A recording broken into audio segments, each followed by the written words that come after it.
गोली निकालना कितना ज़रूरी है? सर वैसे अगर तो सर आप जरा बाइक तशरीफ ले जाएंगे जी सर बॉडी में डीप टिश्यू में अगर सर बुलेट मौजूद है तो फिर उसको हम वहीं पे छोड़ा जा सकता है। लेकिन सर अगर कोई उसने ऐसी कम्युनिकेशन बनाई हुई है, कोई वो इन्फेक्ट हो गई है तो फिर उसको फिर निकालना ज़रूरी होता है। नहीं, कितना ज़रूरी होता है? गोली जो लग जाती है वो जैसे ड्रामों में फिल्मों में दिखा रहे हैं ना जी, गोली जैसे ही निकली है ना तो बीपी एकदम राइज करना शुरू कर दिया। सर वो ज़रूरी नहीं है सर। देखें ये जो बताना है ना, जो लोग आमतौर पे परेशान होते हैं, मरीज को गोली लगी है, गोली तो निकली नहीं, वो कहते हैं जी गोली निकलेगी तो बीपी ठीक होगा। This concept is totally wrong. Actually गोली इंपॉर्टेंट नहीं है या गोली का निकलना इंपॉर्टेंट नहीं है। इंपॉर्टेंट ये है कि गोली ने नुकसान क्या किया। अगर वो वेसल को काट के, नर्व को काट के निकली है, बोन को काट के गई है तो वो नुकसान करेगी। लेकिन अगर वो उन चीज़ों को उसने नहीं डैमेज किया तो that will not be harmful. निकालना हार्मफुल हो सकता है जी सर जी, to take it out is more harmful than not to take it out. But there are certain conditions in which we have to remove the bullet.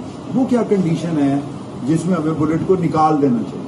वो क्या क्या condition है सर? अगर इन्फेक्ट हो जाए वो सारा एरिया, अगर इन्फेक्शन होके पस की कैविटी बना रही है तो साथ ही अगर बुलेट भी निकलती है पस भी निकाल दें और फौरन बॉडी को भी निकाल दें। और ये सर अगर बॉडी उसके रिएक्ट कर रही है, उसके कोई ग्रेनुलेशन बॉडी तो रिएक्ट करेगी, तेरी बॉडी रिएक्ट नहीं करेगी भाई। सर अगर सामने पड़ी है, अगर करीब सुपरफिशियल आपको पेल्पेट हो रही है, अगर आपने नकल लगानी हो ना तो आप डॉक्टर उस्मा के बिल्कुल पास खड़े हो, वो कुछ ना कुछ बोलती रहती है पीछे। ये बड़ी अच्छी आदत है उसकी। बाज़ दफा बच्चे खाना खा रहे होते हैं ना तो पीछे एक बच्ची होती है जो पीछे बोले जा रही होती है, हुणे वेखी बोटी चाहेगा, हुण वेखी ये हाथ मारेगा, हुण इन्हें जड़ा ना अपनी बोतल चुक के पी जाएगा, हुणे उसको कौन ही मारेगा। ये वही वाली ये हमारी बाजी है, तो बड़ा अच्छा करती है। बारह कहीं सुपरफिशियली पेल्पेट हो रही है पैलेट तो वो भी आपको निकाल देनी चाहिए। और कौन सी पैलेट निकाल देनी चाहिए? हाँ बताओ, शाबाश, अच्छा बता रहे।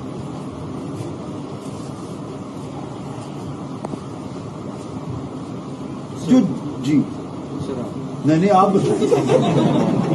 सर मैं तो गैस कर रहा था सर। आप बताएं गैस। आप बताएं, आप अपना गैस बताएं, मैं वही देखना चाहता हूँ क्या गैस है आप। सर कोई बोन, अच्छा जो पेन कर रही हो। हाँ, जो पेन कर रही है, जो सिम्टोमेटिक है, that should be taken out. बाद दफा ऐसा होता है कि नर्व का एरिया, कोई ऐसा बोनी एरिया जहाँ पे वो सीवियर पेन करती है, ठीक है, तो आपको इसको निकाल देना चाहिए। 2 इंडिकेशन और, सिर्फ 2, ज्यादा नहीं पूछा जी। अगर फंक्शनल डिसेबिलिटी है किसी पैलेट की वजह से, मूव नहीं कर पा रहे, मूवमेंट में प्रॉब्लम हो रही है, ठीक है, अगर आपको काम करने में मुश्किल होती है, बेचारा मजदूर आदमी है, कहता है मैं हाथ से कोई चीज वजनी उठाता हूँ मुझे दर्द शुरू हो जाता है, और maybe this is, if you think that this is because of this pellet, तो we have to take it. एक इंडिकेशन, अगर जॉइंट के अंदर पड़ी है, और क्या इंडिकेशन ना पड़ी है, अगर जॉइंट के अंदर है, जॉइंट को इन्वॉल्व कर रही है, that should be taken out. Of these few indications there is no need to take out the bullet. आप अगर उसे निकालेंगे तो जो स्ट्रक्चर अल्लाह मियां ने बचा दिए हैं, आप उन स्ट्रक्चर्स को डैमेज भी कर सकते हैं। But if it is accessible it should be taken out. Okay, thank you very much, बहुत शुक्रिया।